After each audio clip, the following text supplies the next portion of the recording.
السلام علیکم ورحمۃ اللہ وبرکاتہ. کیا حال ہے سب کا؟ الحمدللہ. نحمده ونصلی علی رسولہ الکریم. اما بعد فاعوذ باللہ من الشیطان الرجیم. بسم اللہ الرحمن الرحیم. رب اشرح لی صدری ویسر لی امری واحلل عقدۃ من لسانی یفقہوا قولی. دنیا میں کوئی انسان ایسا نہیں جو یہ کہے کہ مجھے کوئی غم نہیں، کوئی پریشانی نہیں، کوئی فکر نہیں، کوئی تکلیف نہیں، کوئی بیماری نہیں، کوئی دکھ نہیں، کوئی درد نہیں، کچھ بھی نہیں. اس دنیا میں اللہ سبحانہ وتعالیٰ نے انسانوں کے امتحان کے لیے، انسانوں کو آزمانے کے لیے چند آزمائشیں بھی رکھی ہیں. لیکن جب انسان اس دنیا سے چلا جائے گا، یعنی آخرت میں، اور اللہ کی مرضی کے مطابق زندگی بسر کر کے جائے گا، تو پھر وہاں ایسی جنت ہے جس میں کوئی غم ہے ہی نہیں، کوئی بیماری نہیں، بڑھاپا نہیں، دکھ نہیں، پریشانی نہیں، خوشیاں ہی خوشیاں ہیں، خوشیاں ہی خوشیاں ہیں، نعمتیں ہی نعمتیں ہیں. لیکن اس کی ایک قیمت ہے، اور وہ ہے اللہ کی اطاعت اور فرما برداری. اور جہاں تک اس دنیا کا تعلق ہے تو ہم جتنے بھی سال زندہ ہیں، ہمیں کچھ نہ کچھ مشکلات تو ہوں گی. اس کے لیے اللہ تعالیٰ نے ہمیں پہلے سے ہی ذہنی طور پہ تیار کر دیا. سورۃ البلد میں اللہ تعالیٰ فرماتے ہیں لَقَدْ خَلَقْنَا الْإِنسَانَ فِي كَبَدٍ، بلا شبہ یقیناً ہم نے انسان کو بڑی مشقت میں پیدا کیا ہے. یعنی اس سے مراد وہ سختیاں، وہ تکلیفیں اور مشقتیں ہیں جو انسان دنیا کے اندر برداشت کرتا ہے، اور پھر وہ تکلیفیں بھی جو برزخ یا قبر کے اندر برداشت کرے گا، اور وہ بھی جو قیامت کے دن حشر کے میدان میں اس کو تکلیفیں دیکھنی ہوں گی. تو انسان کی زندگی کا یہ سفر مشقتوں سے خالی نہیں. لیکن ہم کس طرح اپنے آپ کو خوش رکھ سکتے ہیں، کس طرح اپنے آپ کو مضبوط رکھ سکتے ہیں کہ یہ غم اور یہ دکھ اور یہ تکلیفیں اور یہ مشقتیں جو اس دنیا کی زندگی میں ہیں ہمارا ذہنی توازن خراب نہ کر دیں، ہمارا نروس بریک ڈاؤن نہ ہو جائے، اور ہمارے حوصلے نہ ہار جائیں، ہم مایوس نہ ہو جائیں. تو اس لیے بہت ضروری ہے کہ انسان اس گر کو جانے. تو انسان بنا ہی مشقت میں ہے. دنیا اور آخرت دونوں میں امن اور سلامتی اور خوشی تو بس جنت میں ہے. دنیا کی زندگی مومن کے لیے قید خانہ ہے.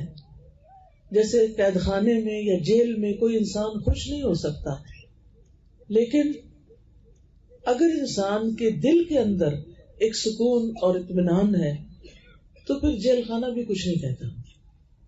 امام ابن تیمیہ تھے، ان کو کئی بار جیل کی اور قید خانے کی مشقتیں جھیلنی پڑی، لیکن وہ کہتے تھے کہ میرا دشمن میرا کچھ نہیں بگاڑ سکتے، اس لیے کہ جنتی فی صدری، میری جنت میرے سینے کے اندر ہے، میرے دل کے اندر ہے.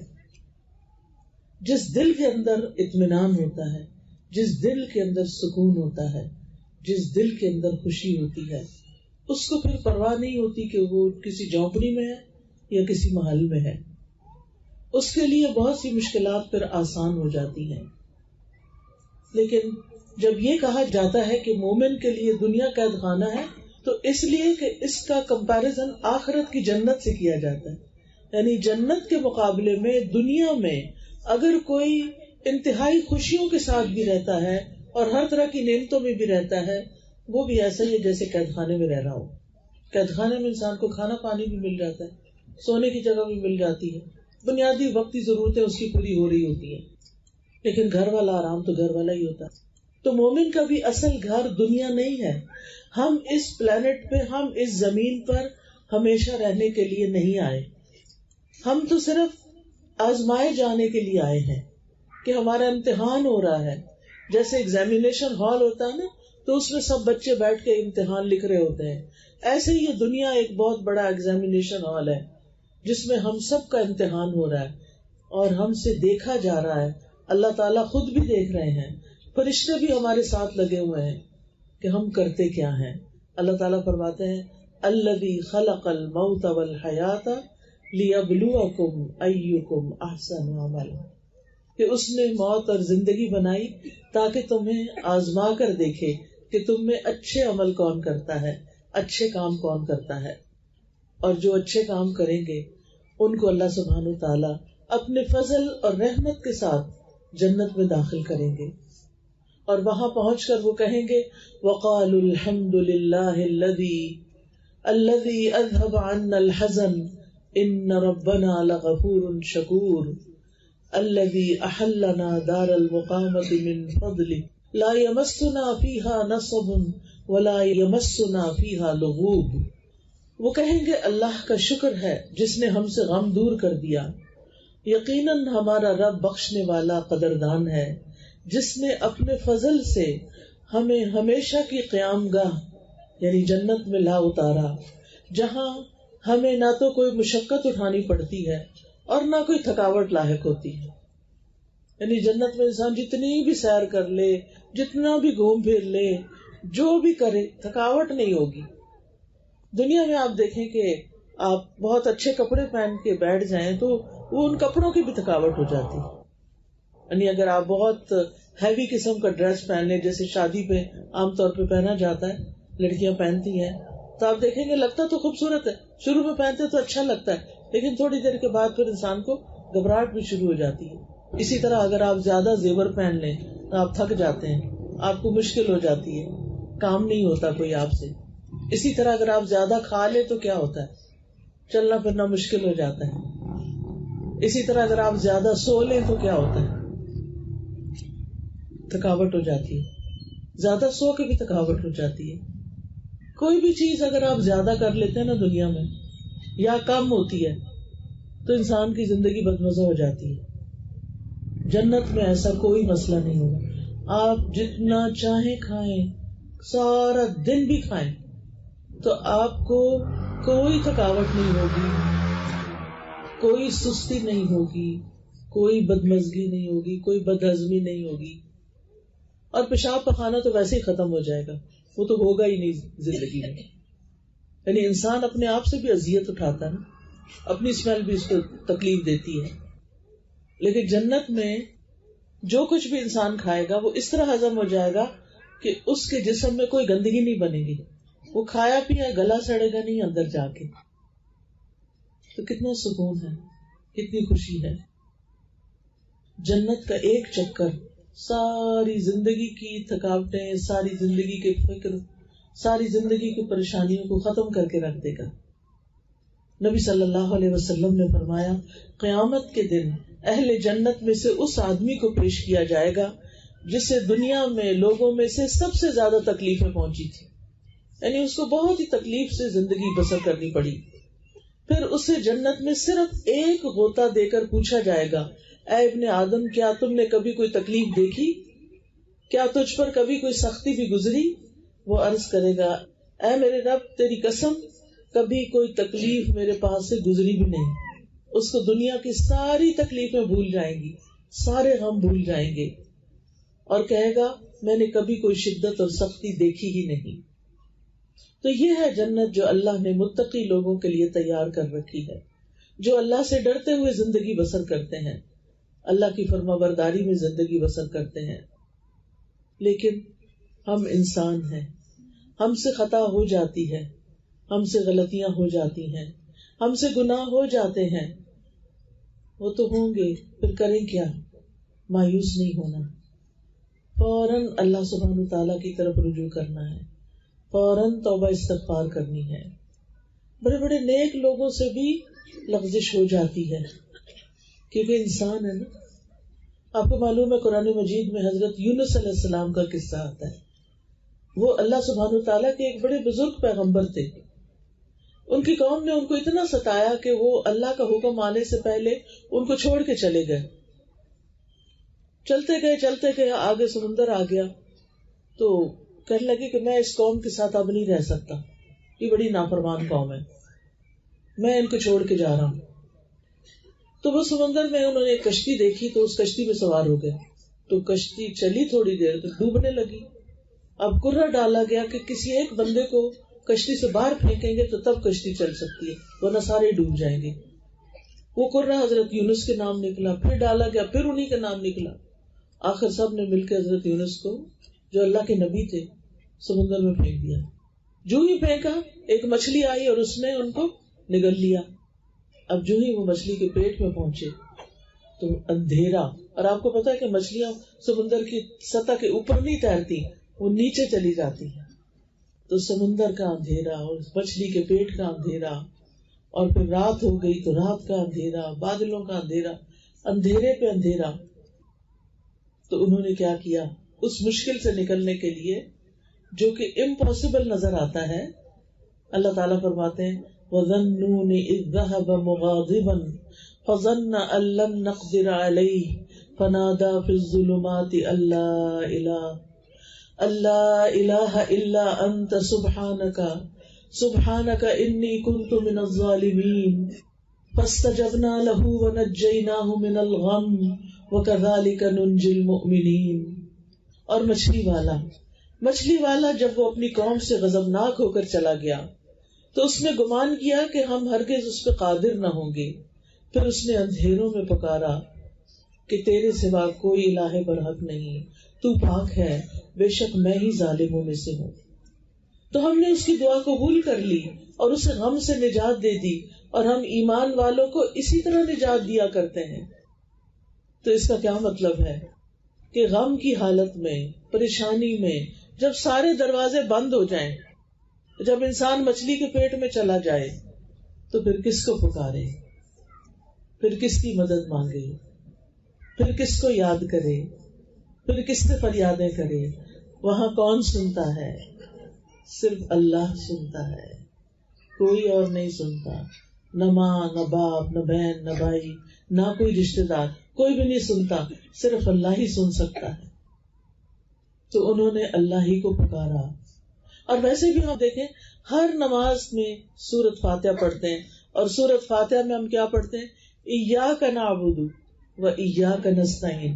صرف تیری ہم عبادت کرتے ہیں اور صرف تجھ سے ہی ہم مدد چاہتے ہیں، تو ہی ہمارے لیے کافی ہے. حسبنا اللہ و نعم الوکیل، نعم المولا و نعم النصیر. کافی ہے ہمیں اللہ کی مدد کافی ہے. حسبنا اللہ و نعم الوکیل، بڑا بہترین کارساز ہے، وہی اصل کام بنانے والا ہے. نعم المولا و نعم النصیر، بہترین مددگار، بہترین مدد فرمانے والا، بہترین کارساز، بہترین حمایتی. ابراہیم علیہ السلام کو جب آگ میں پھینکا گیا تو انہوں نے کیا پڑھا تھا؟ حسبی اللہ لا الہ الا هو علیہ توکلت وہو رب العرش العظیم. انہوں نے بھی حسبی اللہ پڑھا. یونس علیہ السلام نے اللہ کو پکارا اور اللہ سبحانہ تعالیٰ نے مچھلی کو حکم دیا اور اس نے ان کو لا کے کنارے پہ ڈال دیا. اور وہ بڑے ہی پریشان حالت میں تھے، تکلیف میں تھے، لیکن اللہ سبحانہ تعالیٰ نے ان کی تکلیف دور کر دی اور ان پر ایک کدو کی بیل اگا دی جو سایہ بھی کرتی تھی، اور پھر کدو کھا کے انہوں نے اپنا علاج بھی کر لیا. اور پھر واپس اپنی قوم کی طرف گئے تو قوم بھی توبہ کر چکی تھی. اور یہاں پر اللہ سبحانہ تعالیٰ فرماتے ہیں کہ فَاسْتَجَبْنَا لَهُ وَنَجَّيْنَاهُ مِنَ الْغَمِّ، ہم نے اس کی دعا قبول کر لی اور ہم نے اسے غم سے نجات دی. تو اس سے یہ پتہ چلتا ہے کہ جب ہم آیت کریمہ پڑھتے ہیں لا الہ الا انت سبحانک انی کنت من الظالمین، اللہ کے سوا کوئی عبادت کے لائق نہیں، اے اللہ تو پاک ہے، میں یقیناً ظالموں میں سے، قصور میرا اپنا ہے، گناہ میرے اپنے ہیں، غلطیاں میری ہیں. جب انسان اپنی غلطی کا اعتراف کرتا ہے تو اللہ تعالیٰ اس سے بڑا خوش ہوتا ہے، کیونکہ شیطان نے تکبر کیا تھا، ابا انکار کیا، واستکبر اور تکبر کیا، وکان من الکافرین اور وہ کافروں میں سے ہو گیا.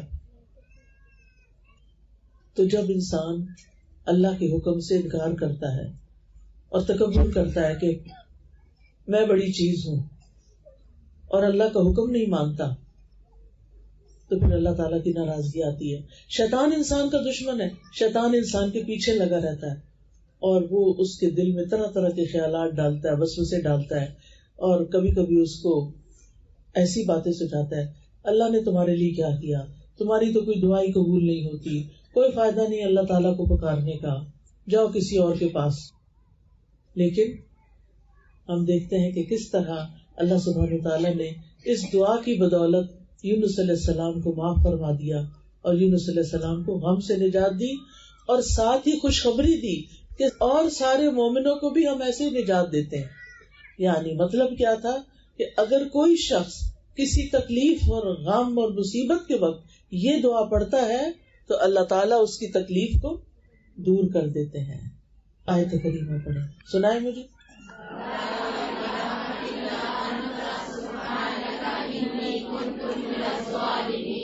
شابش، بہت ہی اچھا. تو اس سے کیا پتہ چلتا ہے کہ جب دل پہ بوجھ آئے، جب دل پہ غم آئے، جب کوئی فکر آئے، جب دل اداس ہو، جب دل پریشان ہو، تو کیا کریں؟ یہ آیت کریمہ پڑھیں، تسبیح پڑھیں. تسبیح غموں کا علاج ہے. آپ دیکھیں یہاں بھی وہ کیا کہتے ہیں، سبحانک، تو پاک ہے اللہ، تیرا کوئی قصور نہیں، غلطی میری اپنی ہے، تو پاک ہے، تو ظلم نہیں کرتا، تو کسی پہ زیادتی نہیں کرتا، تو سب کا مولا ہے، تو سب پہ رحم فرماتا ہے، غلطی میری اپنی. آپ دیکھیں کہ آدم علیہ السلام نے جب شیطان کے بہکاوے میں آ کے اس درخت کا پھل کھا لیا تھا جسے منع کیا گیا تھا، تو پھر کیا ہوا؟ اللہ تعالیٰ ناراض ہو گئے. انہوں نے اللہ تعالیٰ کو کیسے منایا؟ ربنا ظلمنا انفسنا وان لم تغفر لنا وترحمنا لنكونن من الخاسرین. آپ تو سب پڑھے لکھے ہیں ماشاءاللہ. بہت ہی خوشی ہو رہی ہے مجھے کہ آپ کو اتنی دعائیں آتی ہیں اور ضروری دعائیں آتی ہیں. اس دعا کا بھی مطلب کیا ہے کہ اے ہمارے رب، ہم نے اپنی جان پہ ظلم کیا، اگر تو نہیں بخشے گا، تو رحم نہیں فرمائے گا، ہمارا تو بڑا نقصان ہو جائے گا. تو اپنی غلطی مان لینا، اپنے گناہوں پہ توبہ کر لینا، اپنے کسی قصور کو یاد کر کے رو دینا، یہ اللہ تعالیٰ کی رحمت لاتا ہے اور دعائیں جلدی قبول ہوتی. اچھا، ہمارا عام طور پر رواج یہ ہے کہ جب کوئی تکلیف آتی ہے تو ہم لوگوں کو کہتے ہیں مجھے پڑھ کے دے دو. اچھا، وہ جب پڑھتے ہیں تو وہ کہتے ہیں انی کنت من الظالمین، وہ تو اپنے قصوروں کی معافی مانگ رہے ہیں، آپ کو کیا دیں گے؟ انہوں نے یہ تو نہیں کہا کہ یہ لڑکی جس نے مجھے کہا ہے یہ بڑی ظالم ہے، نہیں، وہ تو نہیں کہہ سکتے. تو ہر انسان کو خود اپنے لیے پڑھنا چاہیے، ٹھیک ہے نا، زیادہ سے زیادہ. اور اس میں کوئی شرط نہیں ہے کہ ضرور 1.25 لاکھ ہی پڑھیں. آپ چاہیں تو 2 لاکھ پڑھ لیں، کسی نے منع نہیں کیا. 4 لاکھ پڑھ لیں، یا آپ چاہیں تو جتنی دفعہ آپ سے پڑھا جاتا پڑھ لیں. لیکن اصل چیز کیا ہے کہ آپ کے اندر ایک تاثیر ہونی چاہیے. پڑھتے وقت آپ کا دل رونا چاہیے، اللہ میری سے غلطی ہو گئی ہے، اس وجہ سے میری شامت آئی ہے، آپ مجھے معاف کر دیں. تو اپنی غلطیوں کا اعتراف جو ہے یہ انسان کی سرشت میں ہے. شیطان نہیں مانتا اپنی غلطی، اور جو انسان اپنی غلطی نہ مانے وہ شیطان کا بھائی ہے، ٹھیک ہے نا. اب ہمیں دوسروں کو تو ہم نہیں منوا سکتے، لیکن ہم اپنی اپنی فکر تو کر سکتے ہیں نا. اپنی مشکلات سے تو نکلنے کے لیے یہ وظیفہ کر سکتے ہیں اور کرتے رہنا چاہیے. تو اس آیت سے یہ بات پتہ چلتی ہے کہ تسبیح کرنا، لا الہ الا اللہ پڑھنا، اس میں 2 چیزیں پڑھی انہوں نے، لا الہ الا انت. دوسرے لفظوں میں ہم کہتے ہیں لا الہ الا اللہ. اس لیے غم کا علاج لا الہ الا اللہ میں، اللہ کے سوا کوئی عبادت کے لائق نہیں. جب کبھی دل بوجھل ہو کثرت سے پڑھے لا الہ الا اللہ، لا الہ الا اللہ، لا الہ الا اللہ. آپ دیکھیں گے تھوڑی دیر کے بعد آپ کا دل ہلکا ہونے لگے. تو دوسرا ہے سبحانک، تو پاک ہے. تو اس میں ہم کیسے پڑھ سکتے؟ سبحان اللہ، سبحان اللہ، سبحان اللہ. ایک دفعہ سبحان اللہ کہنے سے زمین اور آسمان کے بیچ کی فضا بھر جاتی ہے، اتنا بڑا کلمہ ہے یہ. ایک دفعہ الحمدللہ کہنے سے میزان بن جاتا ہے، اتنے وزنی ہے یہ کلمات. اللہ کا ذکر بہت بڑی چیز ہے، معمولی چیز نہیں ہے. وَلَذِكْرُ اللَّهِ أَكْبَرُ. اس لیے ہمیں کثرت سے اللہ کو پکارنا چاہیے، اور جو اللہ کو پکارتا رہتا ہے الا بذکر اللہ تطمئن القلوب، خبردار اللہ کے ذکر سے دلوں کو اطمینان آ جاتا ہے. لیکن ہم اکثر یہ بھول جاتے ہیں، ہم بھول جاتے ہیں کہ اللہ کے ذکر میں اطمینان ہے، اللہ کے ذکر میں سکون ہے. تو اللہ سبحانہ تعالیٰ کو ہر حال میں یاد کرتے رہیں اور تسبیح پڑھتے رہیں اور لا الہ الا اللہ توحید کا اقرار کرتے رہیں. اس دعا کے بارے میں نبی صلی اللہ علیہ وسلم نے فرمایا، یونس علیہ السلام ذوالنون کی دعا جب وہ مچھلی کے پیٹ میں تھے، یعنی لا الہ الا انت سبحانک انی کنت من الظالمین، جب بھی کوئی مسلمان کسی معاملے میں ان الفاظ کے ساتھ اپنے رب سے دعا کرے اس کی دعا ضرور قبول ہوگی. یعنی اگر آپ کی کوئی اور دعائیں بھی ہیں، کوئی حاجتیں ہیں، تو یہ تسبیح پڑھ کے ایک دفعہ پڑھے، 2 دفعہ پڑھے، 3 دفعہ، 5 دفعہ، جتنا آپ کے پاس ٹائم ہے، یا دعا مانگنے سے پہلے آپ پڑھ لیں اور پھر اپنی دعا کریں. بچوں کے ایگزامز ہیں، یا کوئی جاب کا مسئلہ ہے، یا کاروبار کا مسئلہ ہے، یا کوئی بیمار ہے، یا کوئی دکھی ہے، پریشان ہے، تو آپ کیا کریں؟ دعا کریں. اپنے لیے بھی کریں، دوسروں کے لیے بھی کریں. مسلمان کی دعا مسلمان کے حق میں قبول ہوتی ہے، اور اس کے لیے فرشتہ دعا کرتا ہے، یا اللہ اس کو بھی یہی عطا فرما. اسی طرح رسول اللہ صلی اللہ علیہ وسلم نے فرمایا، کیا میں تمہیں ایسی چیز نہ بتا دوں کہ جب تم میں سے کسی آدمی کو کوئی رنج و الم ہو، دنیا کی آزمائشوں میں سے کوئی آزمائش آ جائے اور وہ اس دعا کو پڑھے تو اس کی تکلیف دور ہو جائے گی. تو آپ سے کہا گیا کیوں نہیں؟ آپ نے فرمایا وہ مچھلی والے کی دعا ہے، لا الہ الا انت سبحانک انی کنت من الظالمین. اس دعا کو دعائے کرب کہا جاتا ہے، یعنی کرب و بلا کے وقت یہ دعا پڑھی جائے. اس دعا میں 4 چیزوں کو وسیلہ بنایا گیا ہے. ایک توحید کو، ایک تسبیح کو کہ اللہ ہر عیب سے پاک ہے، اور پھر اپنی عبادت کے اقرار کو، اور اپنی غلطیوں کے اعتراف کو. یہ 4 چیزیں ہیں خاص اس دعا کے اندر جس کی وجہ سے دعا کی قبولیت ہوتی ہے. جب انسان لا الہ الا اللہ کہتا ہے، توحید کا اقرار کرتا ہے، تو اس کا مطلب یہ ہوتا ہے کہ یا اللہ میں کچھ نہیں، میرے ہاتھ میں کچھ نہیں، انسانوں کے پاس کچھ نہیں، اصل میں تو تیرا نام ہے، اصل میں تو سب کچھ کرنے والا تو ہے، شفا تو دیتا ہے، دکھی لوگوں کے دکھ دور تو فرماتا ہے، بھوکوں کو تو کھلاتا ہے، یعنی سب کچھ تو ہی کرتا ہے، زمین آسمان کا نظام تو ہی چلاتا ہے، ہر چیز تیرے اختیار میں ہے، تیرے قبضہ قدرت میں ہے. تو جب ہم یہ اقرار کرتے ہیں تو پھر اس کے نتیجے میں اللہ تعالیٰ ہم سے راضی ہوتا ہے، کیونکہ اللہ تعالیٰ سب سے بڑا ہے اور اللہ تعالیٰ کو یہ پسند ہے کہ بندے اس کی بڑائی کا اظہار کریں. پھر اللہ تعالیٰ ہر عیب اور ہر نقص سے پاک ہے، اور جب ہم یہ یقین کر لیتے ہیں نا تو پھر ہمارے دل میں اللہ تعالیٰ کے لیے بدگمانی نہیں آتی، پھر بندہ اللہ سے ناراض نہیں ہوتا. کئی لوگوں کو دیکھا گیا ہے اگر ان کا مسئلہ حل نہ ہوتا نماز ہی چھوڑ دیتے ہیں. توبہ توبہ، اس سے توبہ کرنی چاہیے. کبھی بھی اللہ تعالیٰ کے ساتھ ضد نہیں لگانی چاہیے. کیا کوئی اللہ سے جیت سکتا ہے؟ کوئی اللہ کو ہرا سکتا ہے؟ ہرگز بھی نہیں، کبھی بھی نہیں ہو سکتا. اس لیے اپنی غلطیوں کو دیکھنا چاہیے، اللہ تعالیٰ سے بدگمان نہیں ہونا چاہیے. بعض اوقات ایسا ہوتا ہے کہ ہماری زندگی میں کوئی ایسی چیز آ جاتی ہے جو ہمیں بڑی ناپسند ہوتی ہے.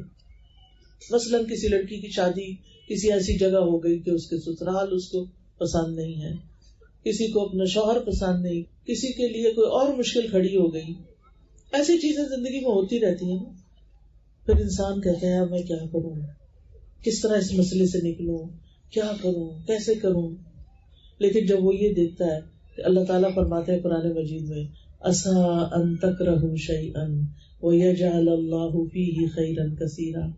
ہو سکتا ہے ایک چیز تمہیں سخت ناپسند ہو اور اللہ تعالیٰ اس میں بہت بڑی خیر ڈال دے. بعض اوقات آپ کی ٹرانسفر کسی اور شہر میں ہو جاتی ہے، آپ کا کاروبار کہیں اور ہوتا ہے، آپ کو اپنے دوست، ماں باپ، بہن بھائی چھوڑنے پڑتے ہیں. یہ سارے دکھ کے وقت ہوتے ہیں. لیکن پھر آپ کیا سوچتے ہیں اس میں بھی کوئی خیر ہوگی، اس کے پیچھے بھی کوئی حکمت ہوگی. اللہ تعالیٰ میرے حق میں کبھی بھی برا نہیں کرتا، اللہ تعالیٰ بڑا ہی مہربان ہے. یا اس میں کوئی خیر ہوگی، کوئی فائدہ ہوگا. اور بعض سلف صالحین کہتے ہیں کہ ایک میرا فیصلہ ہوتا ہے اور ایک اللہ کا فیصلہ ہوتا ہے. نافذ تو اللہ کا فیصلہ ہوتا ہے. جب وہ اللہ کا فیصلہ نافذ ہو جاتا ہے اور وہ میری مرضی کے خلاف بھی ہوتا ہے تب بھی میں خوش ہوتا ہوں. میں کہتا ہوں میرا رب مجھ سے زیادہ جانتا ہے، میرے حق میں کیا بہتر تھا اس کو زیادہ پتا ہے. مثلا آپ کو بیٹے کی بڑی خواہش ہے اور بیٹی پیدا ہو جاتی، کتنا دکھ لگ جاتا ہے لوگوں کو. بعض لوگ تو بیٹی دیکھتے بھی نہیں ہیں، عید ہی کو جا کے دے دیتے ہیں یا مار ڈالتے ہیں یا پھینک دیتے ہیں. ایسے بھی واقعات ملتے ہیں. یا بیوی کو گھر سے نکال دیتے ہیں حالانکہ اس میں بیوی کا کوئی قصور نہیں.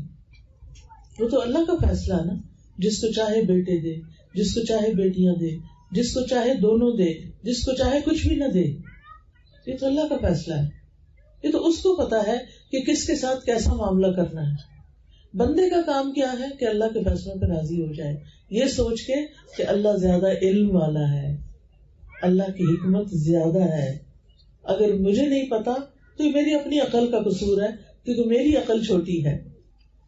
اللہ نے پتہ نہیں اس بیٹی سے کیا کام لینا ہے. مجھے خود اپنا واقعہ یاد ہے کہ جب میں پی ایچ ڈی کرنے کے لیے گلاسگو گئی تو مجھے نہیں پتا تھا کہ میں تیسری بیٹی ایکسپیکٹ کر رہی ہوں. اب یہ تھا کہ پڑھائی بہت سخت تھی اور پاکستان کا سسٹم ذرا ریلیکس ہوتا ہے، وہاں کا سسٹم بھی بڑا مختلف تھا. اور پڑھنے میں مجھے ہر چیز نئی، کھانا نیا، رہن سہن نیا. یعنی پاکستان اور یو کے کا بہت بڑا فرق ہے. اچھا اب کیا کروں، اور اوپر سے کچھ کھایا نہ جائے، جو کھاؤں باہر نکل آئے. اچھا جس کو پتا چلے وہ ایک ہی مشورہ دے، تم اس کو ابارٹ کر دو، ختم کر دو. تم کیسے پڑھو گی، یہ تو تم کیسے سنبھالو گی، پتہ نہیں کیسے کیسے خوف دلائے. میں نے ایک ہی ٹھانی ہوئی تھی، میں نے کہا یہ اللہ کا فیصلہ ہے، میں کسی جان کو نہیں لے سکتی. مجھے جینے کا حق ہے، اس بچے کو بھی جینے کا حق ہے. مجھے حق نہیں کہ میں اس بچے کو مار ڈالوں، چاہے ابتدائی دنوں میں کیوں نہ ہو. کیونکہ بہت ارلی سٹیج پہ دل دھڑکنا شروع ہو جاتا ہے، لائف شروع ہو جاتی ہے. روح تو بعد میں آتی ہے لیکن اس سے پہلے بھی جو گروتھ ہو رہی ہوتی ہے وہ لیونگ چیزیں ہوتی ہیں جو گرو کرتی ہیں نا. وہ ڈیڈ تھوڑی ہوتی ہے چیز. جو مردہ چیز ہوتی ہے وہ تو بڑھتی ہی نہیں، وہ تو ادھر ہی رک جاتی ہے، وہ تو ختم ہو جاتی، گر جاتی ہے خود ہی. لیکن جو زندہ ہوتی ہے اس کو تو نہیں آپ مار سکتے. خیر میں نے تو اللہ کا فیصلہ سمجھ کے قبول کر لیا. اللہ نے بیٹی دی، اللہ نے سنبھالنے کی توفیق دی، اللہ نے سارے انتظام کر دیے. اور الحمدللہ آج وہی بیٹی میری آنکھوں کی ٹھنڈک ہے کہ کوئی قرآن پڑھاتی ہے. تو میں سوچتی ہوں کبھی کبھی میں کام اٹھتی ہوں کہ اگر میں کسی وقت بھی کمزور پڑ کے لوگوں کی باتوں میں آ کے اور مشوروں میں آ کے میں یہ فیصلہ کر لیتی تو آج مجھے یہ خوشی تو نصیب نہ ہوتی.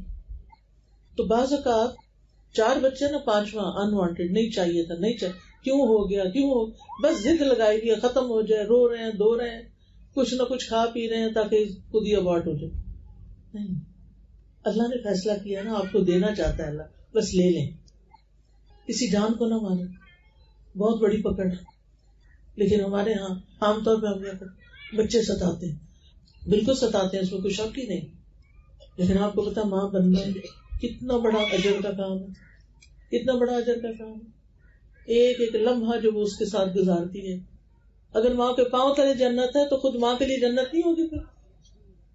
اگر وہ اللہ تعالیٰ کی عبادت کرتی ہے، اللہ کو مانتی ہے اور اچھے کام کرتی ہے، حتیٰ کہ اگر ایک بچہ فوت ہو جاتا ہے تو وہ بھی ماں کے لیے سفارشی بنے گا اور وہ ماں کو جنت میں لے جا کے چھوڑے گا. تو یہ بچے کو معمولی چیز تھوڑی ہے. ٹھیک ہے تکلیف ہے لیکن ان مع العسر یسرا.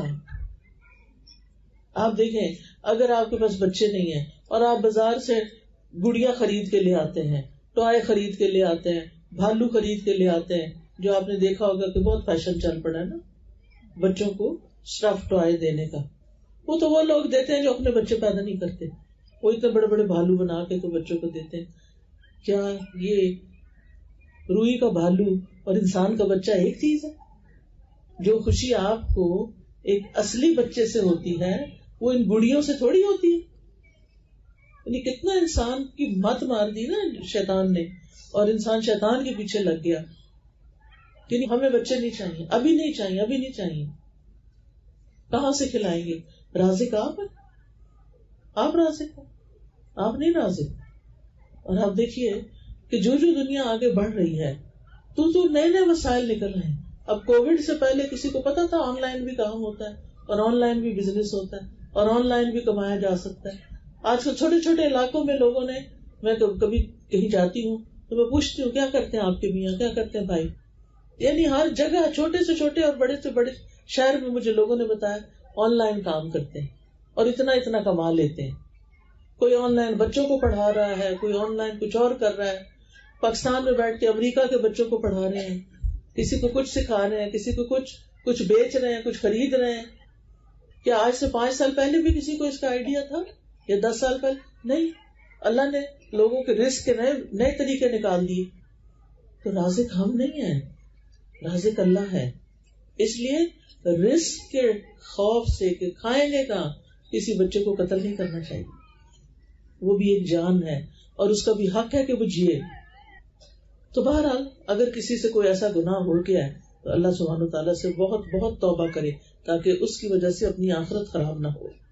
تو یاد رکھیے اگر کوئی تکلیف آ جاتی ہے اور غم لگ جاتا ہے تو غمگین رہنا کوئی نیکی کا کام نہیں ہے، یہ یاد رکھے. اگر کوئی شخص یہ کہتا ہے نا اچھا کوئی بات نہیں، غم ہے تو ٹھیک ہے، بس اب غم لگ گیا ہے، اب ایسے ہی ٹھیک ہے، ایسے ہی زندگی گزرے گی. نہیں نہیں نہیں، غم سے باہر نکلنا ہے. امام ابن قیم کہتے ہیں جان لیں غم راستے کی رکاوٹوں میں سے ہے. یعنی اللہ کی طرف جو راستہ جاتا ہے نا اس میں یہ رکاوٹ ڈال دیتا ہے. بندے کے اندر ہمت نہیں رہتی عبادت کی، بندے کے اندر شوق نہیں رہتا عبادت کا. وہ کہتے ہیں یہ ایمان کے مراتب اور مقامات میں سے نہیں ہے اور نہ ہی اللہ کے راستے پہ چلنے والوں کی منزل ہے یہ غمگین اور دکھی ہونا. یہی وجہ ہے کہ اللہ نے کسی ایک جگہ پر بھی غم کرنے کا حکم نہیں دیا، بلکہ کیا کہا ہے فَأَصَابَكُمْ غَمًّا بِغَمٍّ لِكَيْ لَا تَحْزَنُوا عَلَى مَا فَاتَكُمْ وَلَا مَا أَصَابَكُمْ. جنگ احد میں مسلمان ہار گئے تھے نا، مسلمان شہید بھی ہو گئے تھے 70 کے قریب. تب مسلمانوں کے گھر گھر میں شہادتیں تھی، پورا مدینہ متاثر تھا، سب غمگین تھے. اللہ تعالیٰ فرماتے ہیں اللہ نے تمہیں غم پہ غم اس لیے دیا، یعنی لوگ بھی شہید ہوئے، شکست بھی ہوئی، غم پہ غم اس لیے دیا تاکہ تم غم نہ کرو. کہتے ہیں نا مشکلیں اتنی پڑی مجھ پر کہ آسان ہو گئی. تو بعض اوقات اللہ تعالیٰ انسان کو مضبوط بنانے کے لیے، اسٹرانگ کرنے کے لیے اس کے اوپر امتحان بھیجتا ہے. اس بندے سے کوئی کام لینا ہوتا ہے تو غم آ جائے، دکھ آ جائے تو وہاں بیٹھ نہیں رہنا، اٹھ کے کچھ کرنا ہے، اس کو جھٹکنا ہے، اس سے باہر نکلنا ہے. اور غم سے ہمیں منع کیا گیا ہے. اور جنت میں جا کے لوگ کہیں گے الحمدللہ الذی اذھب عنا الحزن، اللہ کا شکر جس نے ہم سے غم دور کر دیا.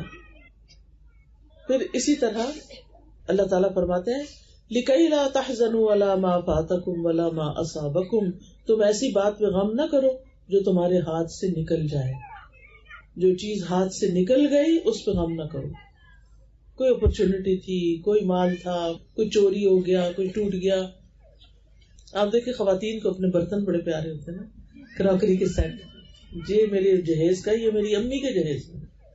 اس دن کو مجھے بتا رہا تھا کہ ان کے جہیز کا ہے، جبکہ وہ خود بھی دادی بن چکی. ان کے جہیز کے برتن انہوں نے نکالے، ہم لوگ کھانے پہ تھے تو خوشی بھی ہوئی. خیر میں یہ واقعہ اس لیے بیان کر رہی کہ اس سے آپ اندازہ لگائیں کہ ہم کتنا سنبھال کے رکھتے ہیں کہ اگر 40 سال پہلے یا 50 سال پہلے بھی شادی ہوئی فار ایگزامپل تو اس وقت سے چیزیں سنبھالی. اب اس میں سے عام طور پر کیا ہوتا ہے اگر کوئی اتنی سی چیز بھی ٹوٹ جائے نا بچے کے ہاتھ سے تو ہم بچے کو توڑ کے رکھ دیتے ہیں مار مار کے یا ڈانٹ ڈانٹ کے، اور اس غم کو دل پہ لے لیتے ہیں. نہیں، ایسا کبھی بھی نہ کریں. آپ کا بچہ اس برتن سے زیادہ قیمتی ہے. بس تکلیف تو سخت ہوتی ہے لیکن اس کو صبر سے، کنٹرول سے برداشت کر جانا، پی جانا ہے. انا للہ و انا الیہ راجعون پڑھ کے بات ختم. کیونکہ اگر آپ اب کہیں کہ کیوں تم نے یہاں رکھا، کیوں ٹوٹا، کیسے ہو گیا، ویسے ہو گیا، کیا وہ نکل آ کے واپس بن جائے؟ نہیں، کچھ بھی نہیں ہوگا. لیکن آپ کا بچہ کانفیڈینس لوز کر جائے گا, اس کا ماں سے اعتبار ٹوٹ جائے گا, وہ کہے گا میری ماں تو برتنوں کو مجھ سے زیادہ چاہتی ہے, میں نہیں پیارا, برتن زیادہ پیارے. پھر بچوں کے اندر نا ماؤں کے خلاف ایک نفرت آنے لگتی ہے. ان کے بس انا للہ پڑھو, اور آئندہ دھیان رکھنا کہ جس طریقے سے ٹوٹا نہیں, غلطی دوبارہ نہ ہو. انسان اپنی غلطیوں سے سیکھتا ہے, غلطیاں سیکھنے کے لیے ہوتی ہیں نہ کہ ان کے اوپر بیٹھ جانے سے. اسی طرح آپ دیکھیں کہ ام موسیٰ کو جب حکم ہوا کہ موسیٰ علیہ السلام کو وہ لپیٹ باندھ کے کیا کریں, کاسکٹ میں ڈالیں, ٹوکری میں ڈالیں اور اس کو دریا کی نظر کر دیں, انہوں نے ایسے ہی کیا. تو اللہ تعالیٰ نے ان کی طرف الہام کیا کہ اس بچے کو دودھ پلاتی رہو, پھر جب تجھے اس کے قتل کا خوف ہو تو اسے دریا میں ڈال دینا, اور نہ ڈرنا نہ غم کرنا. منع کیا, غم نہیں کرنا. بچہ ہاتھ سے جا رہا ہے, ڈرنا بھی نہیں کہ ڈوبے گا, اور غم بھی نہیں کرنا کہ بچہ چلا گیا. آپ دیکھیں کہ بچے تو ہر عمر کے پیارے ہوتے ہیں, لیکن وہ بچہ جو دودھ پی رہا ہو ماں کا, وہ تو ماں کو بڑا ہی پیارا ہوتا ہے. یعنی دودھ پیتے بچے کی جو حرکتیں ہوتی ہیں اور جو اس کی معصوم ادائیں ہوتی ہیں, وہ ماں باپ کا دل موہ لیتی ہیں. ایسے میں اگر کسی کا بچہ فوت ہو جائے یا چلا جائے ہاتھ سے, یا بعض لوگ اپنا بچہ کسی کو دے ڈالتے ہیں کہ دوسرے کے پاس بچہ نہیں ہے, میں تو اس سے سخت خلاف ہوں. ایسا نہیں کرنا چاہیے. یعنی ہم کیا چاہیں گے کہ ہمیں ہمارے ماں باپ سے دور کیا جائے؟ کبھی بھی نہیں. تو اگر اللہ نے آپ کو نہیں دیا تو کوئی بات نہیں دیا, کوئی وجہ ہی ہوگی نا. تو اب آپ اس چیز کے پیچھے نہ پڑے کہ کسی کا بچہ پیدا ہو اور آپ وہ بچہ اس ماں سے لے لیں, وہ نہ اپنی ماں کا دودھ پیے, نہ اپنی ماں کے سینے کو لگے. وہ جو خوشبو سونگتا رہا اتنا عرصہ, اب اس خوشبو سے ماں کی محروم کر دیا جائے, تو ایسا نہیں کرنا چاہیے. کل کسی نے مجھے بڑی حیرت انگیز ایک بات سنائی. تو سوچ رہی تھی کہ یہ محبت بھی کیا چیز ہوتی ہے, یہ لگاؤ بھی کیا چیز ہوتا ہے, اور یہ محسن کا احسان ماننا بھی کیا چیز ہوتی ہے. کہتی کہ میرے بچے نے مرغا پالا ہوا ہے, جب چھوٹا سا بچہ تھا, چک تھا, اس کو پالا, کھلایا پلایا, وہ مرغا بڑا ہو گیا. کہتی کہ جب میرا بچہ اسکول جاتا ہے, صبح 7 بجے اس کو جانا ہوتا ہے, تو وہ اپنے چپل اتار کے جاتا ہے, جو مرغا اس کے آنے تک ان چپلوں پہ بیٹھا رہتا ہے, وہاں سے ہلتا نہیں. یعنی مالک گیا ہے اسکول پڑھنے, بچہ ہے چھوٹا سا, اور مرغا پیچھے اس کو یاد کرتا ہے. یہ محبت ایسی چیز ہوتی ہے. تو جس ماں نے 9 مہینے اپنے پیٹ میں رکھا ہے, وہاں سے وہ بچہ نکلے اور وہ کسی اور کے ہاتھ میں چلا جائے, زیادتی ہے بچے کو. ہمیں اللہ کے فیصلوں کو قبول کر لینا چاہیے. اگر اللہ نے بچہ نہیں دیا کوئی بات نہیں, قیامت کے دن یعنی جو لوگ جنت میں جائیں گے نا, تو وہ بچے کی خواہش کریں گے تو ان کے پاس بچہ آ جائے گا, یعنی بغیر پیدا کیے تکلیف اٹھائے سیدھا آ جائے گا, اور وہ ریئل بچہ ہوگا. جو مانگیں گے اللہ تعالیٰ ان کو دے گا, لیکن شرط کیا ہے, دنیا میں صبر کرو. انما یوفی الصابرون اجرہم بغیر حساب. تو بہرحال موسیٰ علیہ السلام کی والدہ نے اللہ کا حکم سمجھ کر بچے کو پانی کی نظر کر دیا. پھر اسی طرح نبی صلی اللہ علیہ وسلم اور حضرت ابو بکر صدیق رضی اللہ عنہ ایک غار میں تھے ہجرت کے سفر میں. کون سی غار تھی؟ غار ثور. غار حرا میں تو تھے نبوت سے پہلے, اور غار ثور میں تھے ہجرت کے بعد. جب وہ اس غار میں چھپے ہوئے تھے نا, تو دشمن بالکل سر پہ پہنچ گئے. حضرت ابو بکر رضی اللہ عنہ سخت گھبرا گئے. تو رسول اللہ صلی اللہ علیہ وسلم نے ان کو کیا کہا تھا؟ لا تحزن ان اللہ معنا. غم نہ کرو, بے شک اللہ ہمارے ساتھ ہے. اللہ ہمارے ساتھ ہے, تم غم نہ کرو, اللہ مدد کرے گا. اتنا توکل.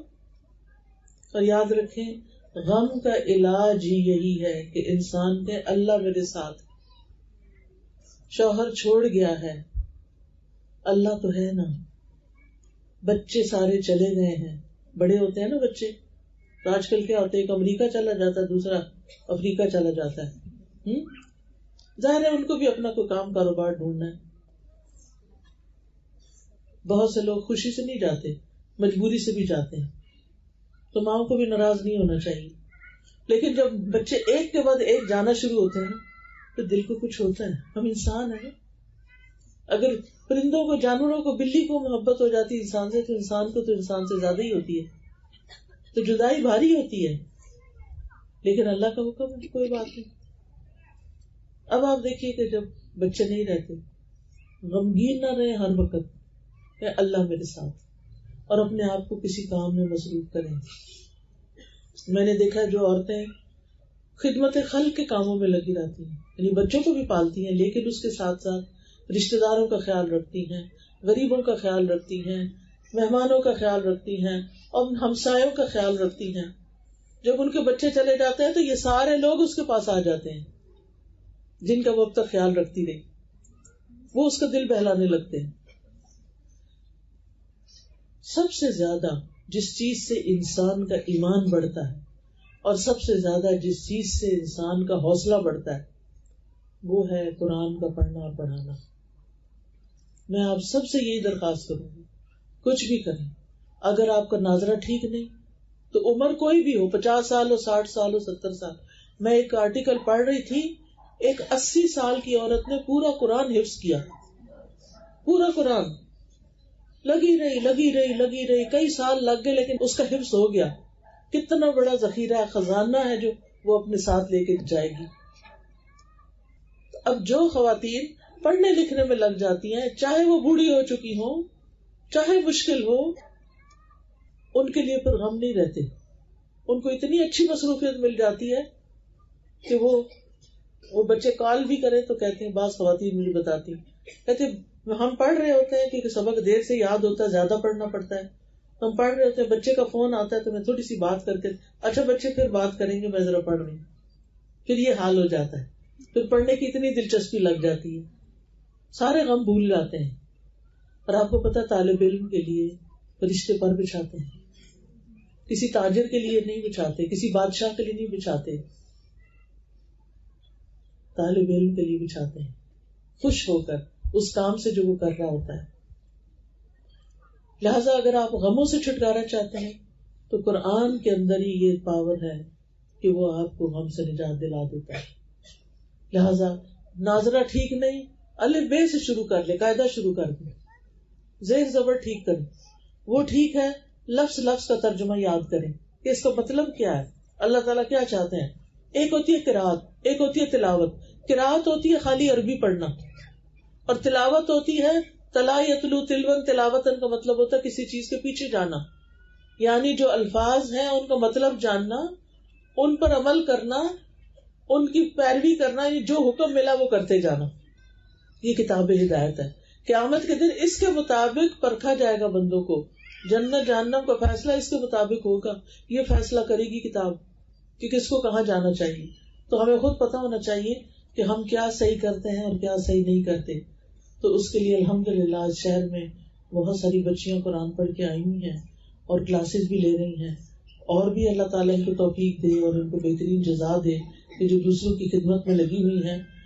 تو میں سمجھتی ہوں کہ ہم میں سے ہر شخص جو اس مجلس میں موجود ہے اسے اپنے ساتھ تہیا کر لینا چاہیے کہ میں نے مرنے سے پہلے اللہ کی باتیں ضرور سمجھنی ہے، کہ اللہ تعالیٰ نے یہ جو کتاب میرے پاس بھیجی اور 1400 سال سے اس میں کوئی تبدیلی نہیں ہوئی، یہ کیا کہتی ہے، یہ کیا بتاتی.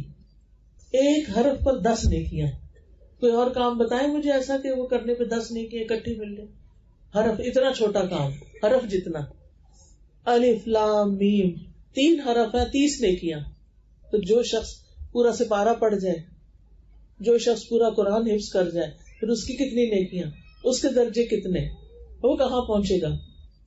اور اگر ہم نے یہ کام نہیں کیا، اللہ کے کلام کو نہیں پکڑا، تو پھر ابن قیم کہتے ہیں 4 چیزیں جسم کو برباد کرتی ہیں: پریشانی، غم، بھوک اور بیداری، یعنی صحیح نیند نہ لینا. وہ کہتے ہیں پریشانی اور غم انسان کے ارادے کو کمزور کر دیتا ہے، زندگی میں کچھ کرنا چاہتا نہیں کر سکتا، دل میں کمزوری پیدا کر دیتے ہیں، بندے اور اس کے کاموں میں محنت کرنے کے درمیان رکاوٹ بن جاتے ہیں، جو کام اس کے لیے مفید ہوتے ہیں وہ کرنے نہیں دیتے، یعنی غم. اور پھر غم انسان کے علم کے رستے میں بھی رکاوٹ بن جاتے ہیں. ابراہیم بن ادم کہتے ہیں غم 2 طرح کے ہوتے ہیں، ایک غم تمہارے حق میں ہے، ایک غم تمہارے خلاف ہے. بس وہ غم جو تمہارے حق میں ہے وہ آخرت کے بارے میں غم کرنا ہے کہ وہاں کیا بنے گا، اور اس کی خیر و برکات کے بارے میں سوچنا. اور وہ غم جو تمہارے خلاف ہے وہ دنیا اور دنیا کی زینت کے بارے میں غم کرنا، دنیا کے کھونے کے بارے میں غم کرنا. تو انبیاء جو تھے ان کو آخرت کا غم ہوتا تھا.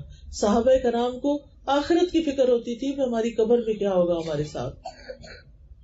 حسن بصری کا حال یہ ہوتا کہ جب ان سے کوئی ملاقات ہوتی ایسے لگتا کہ جیسے ان پہ کوئی مصیبت آئی ہوئی ہے، اور فکر ان کو کس چیز کی ہوتی کہ آخرت میں کیا ہوگا، مرنے کے بعد کیا ہوگا. اسی طرح اگر ان سے کوئی نماز کھو جائے تو ان کو غم لگ جاتا. وہ ایک دوسرے سے افسوس کرتے جیسے کوئی فوت ہو گیا ہے. یہ نماز فوت ہوتی ہے، لیکن آج آپ دیکھیں کہ ایک کے بعد ایک نماز چھوڑ دیتے ہیں لوگ اور ان کو کوئی پریشانی نہیں ہوتی. اس لیے نماز کو پکا کر لینا چاہیے. جو لوگ فجر کی نماز نہیں پڑھتے، خاص طور پر ان کے لیے نبی صلی اللہ علیہ وسلم کو خواب میں ان کی سزا دکھائی گئی کہ ایک شخص لیٹا ہوا اور ایک شخص کے ہاتھ میں پتھر ہے، وہ کھڑا ہے. وہ کھڑا شخص لیٹے ہوئے شخص یعنی جو نماز کے وقت سویا رہتا ہے اس کے سر پہ پتھر مارتا ہے، سر کچلا جاتا ہے، پھر وہ پتھر اٹھاتا ہے، پھر مارتا ہے، پھر مارتا ہے. یہ سزا بھگتنی آسان ہے. تو اس لیے فجر کی نماز بالکل مس نہ ہو. اس کا مطلب نہیں کہ باقی کر لو، نہیں، فجر سیدھی ہو جائے تو پھر باقی بھی ٹھیک ہو جاتی ہیں. حدیث میں آتا ہے جس کی عصر کی نماز فوت ہو گئی اس کا گویا گھر اور گھر والے سب تباہ ہو گئے. اتنا بڑا نقصان ہے ایک عصر کی نماز چھوڑنے کا. تو بہنوں، نماز تو کسی حال میں نہیں چھوڑنی، اس کی تو سخت پوچھ ہے. تو غم اس چیز کا لگنا چاہیے کہ ہماری نماز نہیں رہی، نماز چھوٹ گئی. پھر اسی طرح ایک اور چیز کا غم لگنا چاہیے کہ ہر دن ہماری زندگی کم کر رہا ہے. ہم تو برتھ ڈے منانے کے چکر میں پڑ گئے ہیں نا کہ خوش ہوتے ہیں کہ ایک سال اور زیادہ مل گیا. اصل حقیقت کیا ہے کہ ایک سال زندگی کا کم ہوا ہے. پتہ نہیں کس بات کی خوشی مناتے. لوگ مجھ سے پوچھتے ہیں کہ برتھ ڈے منائے کہ نہ منائے، تو میں ان سے پوچھتی ہوں کہ برتھ ڈے کیوں مناتے ہیں؟ اس لیے مناتے ہیں کہ ہماری زندگی میں ایک سال بڑھ گیا. میں کہا واقعی بڑھ گیا، واقعی. مثلاً پچھلے سال آپ 20 سال کے تھے، اب آپ 21 سال کے ہو گئے، تو جو آپ کی ٹوٹل عمر تھی مثلاً 40 سال کسی عمر ہے، تو جب 20 سے وہ 21 کا ہوتا ہے تو باقی اس کے پاس کیا رہ گیا؟ 19 رہ گئے. زندگی کم ہوئی یا زیادہ ہوئی؟ کم ہوئی. تو آپ کے بچے بھی بعض اوقات ہو سکتا ہے آپ کو کہتے ہو سکتا ہے اس علاقے میں نہ ہو، مجھے نہیں معلوم کہ کتنا اس کا اہتمام ہے، کیونکہ وہ وبا سب تک پھیلی ہوئی ہے، کووڈ کی طرح ہر جگہ پہنچی ہوئی ہے، اور سوشل میڈیا کی وجہ سے ہر چیز ہر جگہ پہنچ جاتی ہے. تو بعض اوقات مائیں کہتے نہیں ہمارے بچے ضد کرتے ہیں. مائیں بچوں کو نا کاغذ لے کے بیٹھ کے سمجھائیں کہ یہ دیکھو اگر کسی کی عمر اتنی ہو اور وہ اس میں سے اتنے سال گزار لے تو باقی کیا بچا؟ کم رہ گیا یا زیادہ ہو گیا؟ کم رہ گیا. زندگی کم ہونے پہ تھوڑی خوش ہوتے ہیں. تو کانسیپٹ ہی غلط ہے. پھر آپ دیکھیں کہ اگر انسان کا دل پریشان رہتا ہے، غمگین رہتا ہے، تو اپنا علاج ضرور کرنا چاہیے. اپنے آپ کے سال میں نہیں چھوڑنا چاہیے. سب سے پہلی چیز یہ ہے کہ اللہ سبحانہ و تعالیٰ کا ذکر، جو ابھی تصویر بتائی آپ کو. پھر تقدیر پہ یقین. قل لن یصیبنا الا ما کتب اللہ لنا. ہمیں ہرگز کچھ مصیبت نہیں آ سکتی مگر جو اللہ چاہے. پھر اللہ سے اچھا گمان رکھنا. ہم و غم ملنے پہ اجر کی نیت رکھنا کہ اگر مجھے کوئی تکلیف آئی ہے تو اس پر اللہ نے مجھے بڑا اجر لکھا ہے. پھر اپنے سے نیچے والے کو دیکھنا. مثلا کسی کا شوہر فوت ہو گیا تو عام طور پہ کیا ہوتا ہے، بچیاں جو ہیں وہ ماں باپ کے گھر چلی جاتی ہیں، کوئی کمانے والا نہیں رہتا. لیکن بعض لوگوں کو آپ دیکھیں کہ الحمدللہ شوہر کے جانے سے فرق نہیں پڑتا، اللہ تعالیٰ کوئی اور رستہ نکال دیتا ہے. تو ان لوگوں کے بارے میں سوچیں کہ جن کی شادی نہیں ہو، یا جن کی جوانی میں کہ شوہر فوت ہو، یا جن کے بچے ہی کوئی نہیں. آج وہ اٹک میں ایک درس تھا تو ایک خاتون اپنے بارے میں بتانے لگی، نہ ان کی ماں ہے، نہ باپ ہے، نہ بھائی ہے، نہ اولاد ہے، 2 بیوہ بہنیں ہیں. بات یہ ہے کہ ایسے بھی لوگ ہوتے ہیں جن کا کوئی بھی نہیں اللہ کے سوا، اور بہنیں بھی بیوہ، وہ آپ کی کیا مدد کر سکتی ہیں. تو اللہ ہے نا، جس کی زندگی میں اللہ ہے نا ادھر اس کی زندگی میں کمی نہیں ہونی چاہیے. جب بھی کوئی چیز جائے تو آپ کہیں اللہ ہے نا، میرے لیے اللہ کافی ہے. میرا اللہ میرے ساتھ ہے، میرا اللہ میری مدد کرے گا، تو انشاءاللہ آپ دیکھیں گے کہ واقعی اللہ مدد کرے گا. پھر انبیاء کی زندگی کے بارے میں پڑھیں کہ ان کی زندگی میں کیسی کیسی تکلیفیں تھیں. پھر اللہ کی ہدایت کی پیروی کریں، قرآن پڑھنا شروع کر دیں، تسبیحات پڑھیں، نماز سے مدد حاصل کریں، کیونکہ نماز چھوڑنے والے سے اللہ کی مدد ختم ہو جاتی ہے. پھر صدقہ خیرات کیا کریں، کیونکہ صدقے سے بلائیں ٹلتی ہیں. دین پر استقامت اختیار کریں، ہر طرح کے حالات میں اللہ سے راضی رہیں، کاش کا لفظ نہ بولا کریں، لوگوں کی خدمت شروع کر دیں، اور کثرت سے دعائیں کریں، خود بھی اپنے بچوں کو بھی سکھائیں، اور یا حی یا قیوم برحمتک استغیث پڑھا کریں. اللہم رحمتک ارجو فلا تکلنی الی نفسی طرفۃ عین لا الہ الا انت. چلے ہم دعا کر لیتے. سبحان اللہ والحمد للہ ولا الہ الا اللہ واللہ اکبر ولا حول ولا قوة الا باللہ العلی العظیم. اللہم صل علی محمد وعلی آل محمد کما صلیت علی ابراہیم وعلی آل ابراہیم انک حمید مجید. اللہم بارک علی محمد وعلی آل محمد کما بارکت علی ابراہیم وعلی آل ابراہیم انک حمید مجید. ربنا آتنا فی الدنیا حسنۃ وفی الآخرۃ حسنۃ وقنا عذاب النار. ربنا لا تزغ قلوبنا بعد إذ هديتنا وهب لنا من لدنك رحمة إنك أنت الوهاب. ربنا هب لنا من أزواجنا وذرياتنا قرة أعين واجعلنا للمتقين إماما. یا اللہ جو کچھ ہم نے پڑھا سنا ہے ہمیں اس پر عمل کی توفیق دے، تو ہم سب سے اس کو قبول کر لے. اللہ ہم سب کا یہاں آنا بیٹھنا سننا اللہ اس کو اپنی رضا کے لیے قبول کر لے. یا رب العالمین تو ہمارے والدین پر اپنی رحمت نازل فرما. رب ارحمہما کما ربیانی صغیرا. یا اللہ ہمارے بچوں پر اپنی رحمت فرما، ان کو نیک ہدایت عطا فرما، انہیں ہمارا فرما بردار بنا، ان کو سچا پکا ایمان عطا فرما. یا رب العالمین تو جتنی بھی بہنیں آئی ہیں ان بہنوں کی جتنی بھی دعائیں ہیں، ان کے دلوں میں جو تمنائیں ہیں اللہ ان کو پورا فرما، ان کی تکلیفیں دور فرما، ان کے دکھ دور فرما، ان کی پریشانیاں دور فرما.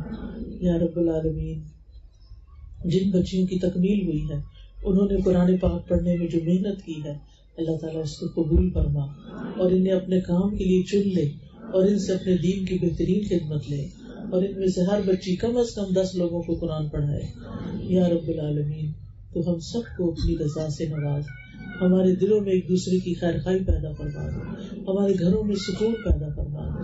یا اللہ جنہوں نے اس مجلس کا اہتمام کیا ہے انہیں اس کی بہترین جزائے خیر عطا فرما، ان کی حسنات میں لکھ لے.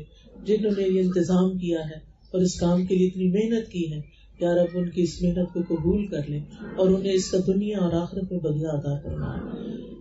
ربنا تقبل منا انك انت السميع العليم وتب علينا انك انت التواب الرحيم.